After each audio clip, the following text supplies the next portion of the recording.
Subscribe कीजिए Mishra 003 channel को और बेल आइकन को दबाइए लेटेस्ट एजुकेशन वीडियो सबसे पहले देखने के लिए।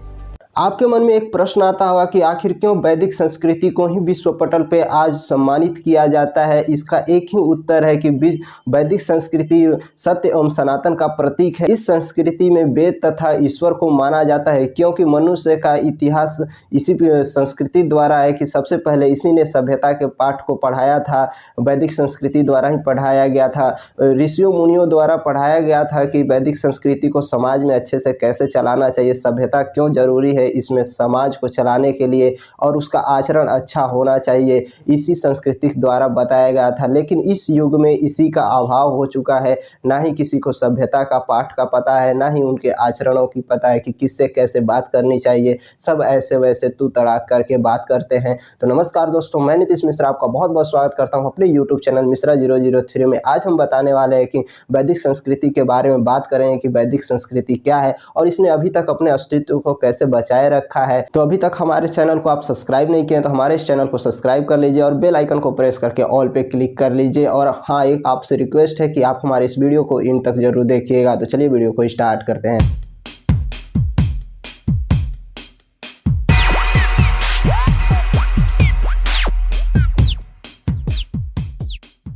भारत में सबसे पहले आर्य समाज के लोग रहा करते थे, उनकी संस्कृति वैदिक संस्कृति थी। वैदिक संस्कृति आज भी उतनी ही सशक्त एवं सक्त एवं अनुशासित है जितनी कि ब्रह्मांड के उदय के टाइम हुआ करती थी। इसका यही कारण है कि वैदिक संस्कृति विश्व पटल पे आज भी वैसे ही सम्मानित की जाती है जैसे पहले की जाती थी।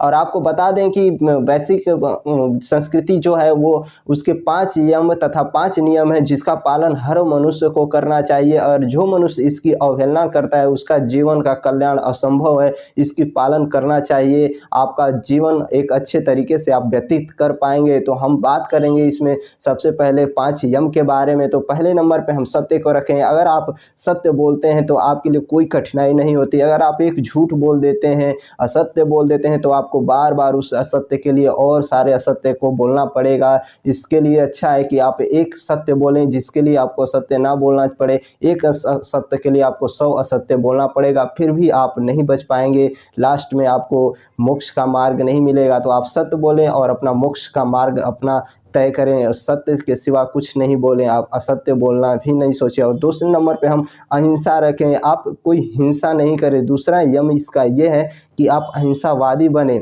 ना कि एक हिंसावादी बने। आप किसी से लड़ाई झगड़ा नहीं कर सकते।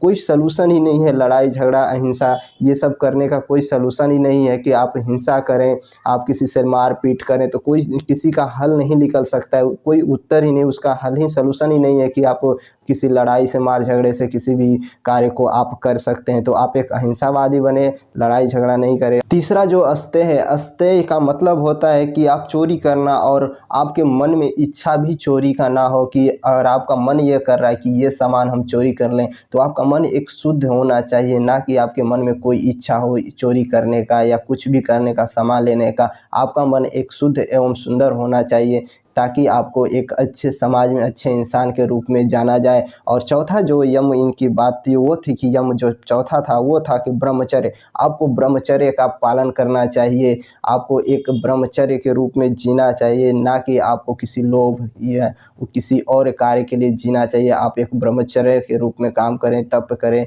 या कुछ भी करें, आप अच्छे ब्रह्मचर्य से शुद्ध जीवन जीना का प्रतीक करें। और जो 5वां था, लास्ट था, जो 5 यम बात बोली गई थी, वो 5वां था कि अप्रागिर रहें, यानी कि आपके मन में लोभ की भावना जागृत ना हो और आप ये ना सोचें कि हम ये सामान ले लें, हमको ये सामान मिल जाती तो हम कुछ और अच्छा कार्य कर लेते। तो आपके मन में लोभ की भावना नहीं होनी चाहिए। आपका मन शुद्ध एवं सुंदर होना चाहिए। आपके मन में कोई भी लोभ की इच्छा ना हो कि हमें ये मिल जाती तो हम कुछ और कर सकते थे, हमें 50,000 रुपये मिल जाता, 10 करोड़ मिल जाता तो हम ये बन जाते वो बन जाते। आपको टाइम पे सब कुछ मिलेगा, आप कार्य करेंगे तो आपकी सब चीज़ की कार्य की प्राप्ति प्राप्ति होगी। आपकी लोभ की भावना आपके मन में नहीं होना चाहिए।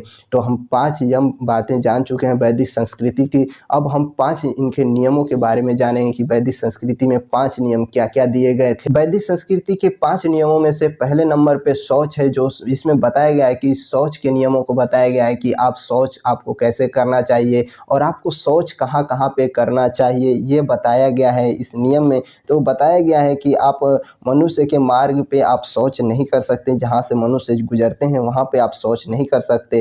राख का ढेर जहाँ पे पड़ा हो, कूड़ा पड़ा हो, वहाँ पे आपको शौच नहीं करना चाहिए। गौशाला में आपको शौच नहीं करना चाहिए।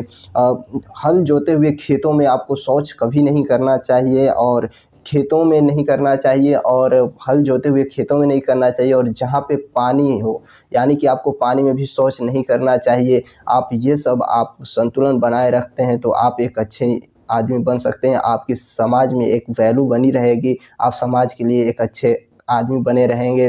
तो दूसरा जो है वो है कि आपके लिए संतोष, आपके अंदर एक संतोष नाम की चीज़ होनी चाहिए कि हाँ, हमें जो मिल रहा है वो अच्छा मिल रहा है, हमने जो किया उसी की प्राप्ति है, ना कि किसी और की प्राप्ति है। तो आपके मन में ये संतोष हो रहा है कि आपको जितना आप कमा रहे हैं, हाँ, हमारे लिए सही है, इतना हम कार्य कर रहे हैं तो हमें इतना ही अचीव हो रहा है, और ज़्यादा कार्य करेंगे तो ज़्यादा मिलेगा। ये नहीं कि हम थोड़ा सा काम करें हमें ज़्यादा पैसा चाहिए, तो ऐसा नहीं होना चाहिए। आपके बॉडी में संतोष नाम की इच्छा होनी चाहिए, जितना आप काम करें उतना ही आपको मिले, उस पे आपको संतोष जाहिर करना चाहिए और आपके समाज में भी आपका नाम होगा।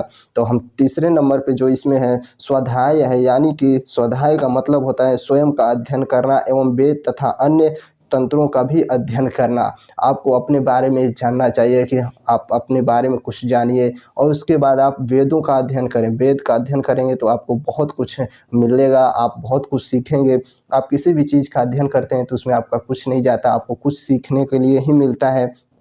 तो आप वेदों का अध्ययन ज़रूर करें। और जो चौथा इसमें रखा गया था कि ईश्वर का प्राधिधान करें, यानी ईश्वर की प्रार्थना करें, आप ईश्वर को प्रणाम करें, सुबह जगें, पूजा करें, आप ऐसे सारी कार्य करें, आपके जो ईश्वर हैं उनकी आप प्रार्थना करें। ये बताया गया था इनके 5 नियमों में, आप जान गए। और एक 5वां जो नियम था वो था कि तप करें, या तप करने का ये मतलब नहीं है कि आप कहीं पे जाकर कुछ भी करें। तप करने का मतलब होता है कि आप जो कार्य, किसी लक्ष्य को पाना एक तप ही होता है। अगर आप कोई कार्य करते हैं तो उसके लिए आपको तप करना पड़ता है, फिर आप वो लक्ष्य को प्राप्त कर पाते हैं। बिना तप किए किसी लक्ष्य को कोई हासिल नहीं कर पाता है। अगर आप कोई भी कार्य करते हैं तो आपके लिए तप करना पड़ता है, फिर आपको उसका परिणाम मिलता है। तो इस कहने का मतलब यही था कि आप तप करें।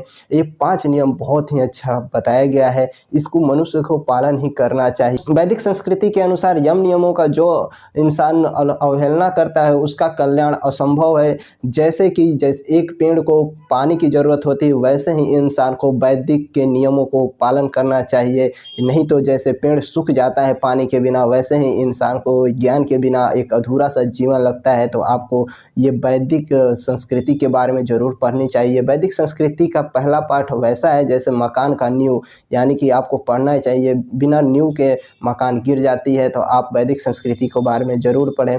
वैदिक संस्कृति भारत में नहीं, पूरे विश्व में भारत को धर्मगुरु के नाम से प्रकाशित किया। वैदिक संस्कृति का ही यह कार्य है कि पूरे विश्व में भारत को धर्मगुरु के नाम से जाना जाता है। वैदिक संस्कृति हमारे लिए गौरव की बात है कि जो वैदिक संस्कृति को हम लोग पढ़ते हैं, जानते हैं। और इसका इतिहास भी गवाह है कि वैदिक संस्कृति सबसे श्रेष्ठ है और इसके वैदिक संस्कृति के बिना कोई भी कार्य नहीं हो सकता है। आपको कोई बीमार भी होते हैं तो वैदिक संस्कृति का ही आपको इस्तेमाल करना पड़ता है, उसका ही कुछ थ्योरी लगाकर आपको सॉल्यूशन निकालना पड़ता है। तो अब वैदिक संस्कृति के बारे में हमारी ये वीडियो आपके कैसी लगी? अगर आपको ये वीडियो अच्छी लगी होगी तो लाइक कमेंट शेयर जरूर कर दीजिएगा और जाते जाते हमारे इस चैनल को सब्सक्राइब जरूर कर दीजिएगा। तो चलिए मिलते हैं एक नए वीडियो में, नए ज्ञान के साथ, नए अपडेट के साथ। तब तक के लिए धन्यवाद। जय हिंद, वंदे मातरम। और लाइक करना ना भूलिए, लाइक करके जरूर जाइए।